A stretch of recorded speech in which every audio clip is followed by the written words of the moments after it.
Hello மக்களே, இன்றைக்கி நம்ம கடலைப்பருப்பு சாப்பாடு செய்ய போகிறோம். அரிசி பருப்பு மாதிரியே கடலைப்பருப்பு சாப்பாடும் செய்யணும். எப்படி செய்கிறதுன்னு வாங்க பார்க்கலாம். ஆயில் ஊற்றிக்கலாம். இப்போ கடுகு சேர்த்திக்கலாம். கடுகு பொரிஞ்சிருச்சு. இப்போ நான் பச்சை மிளகா போடும்போது தள்ளி வந்துட்டேன்.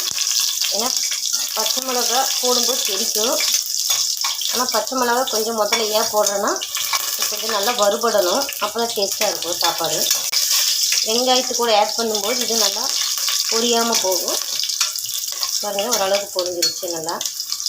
நம்ம வெங்காயத்தை போட்டுடலாம். சின்ன வெங்காயத்தை சேர்த்திக்கணும். இதுக்கப்புறம் நம்ம கருவேப்பிலை, பூண்டு, அளவு ஜீரகம், சோம்பு சேர்த்திக்குங்க. அடங்கிருச்சு. இப்போ நம்ம வீட்டு முறையில் செஞ்ச சாம்பார் பொடி கொஞ்சம் ஆட் பண்ணிக்கலாம்.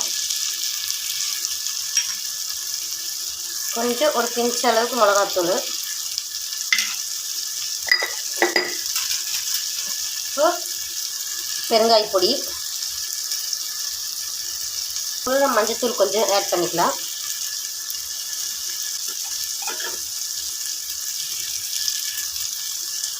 கடலைப்பருப்பு சேர்த்திக்கலாம். நம்ம அரிசி சேர்த்தாச்சு.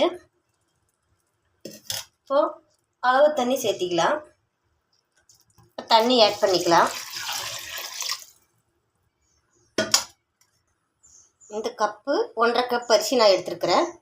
இதுக்கு தண்ணி 2.5 கப்பு தண்ணி நான் சேர்த்திருக்கிறேன். உங்களுக்கு தேவையான அளவு நீங்கள் சேர்த்திக்குங்க. இப்போ கொதிக்க ஆரம்பிச்சிருச்சு. இப்போது கொத்தமல்லி தழை சேர்த்திக்கலாம். கொத்தமல்லி தழை இருந்தால் போடுங்க, இல்லைன்னா விட்டுடலாம். இப்போ நம்ம இதை க்ளோஸ் பண்ணி ஒரு 2 விசில் விட்டுடலாம்.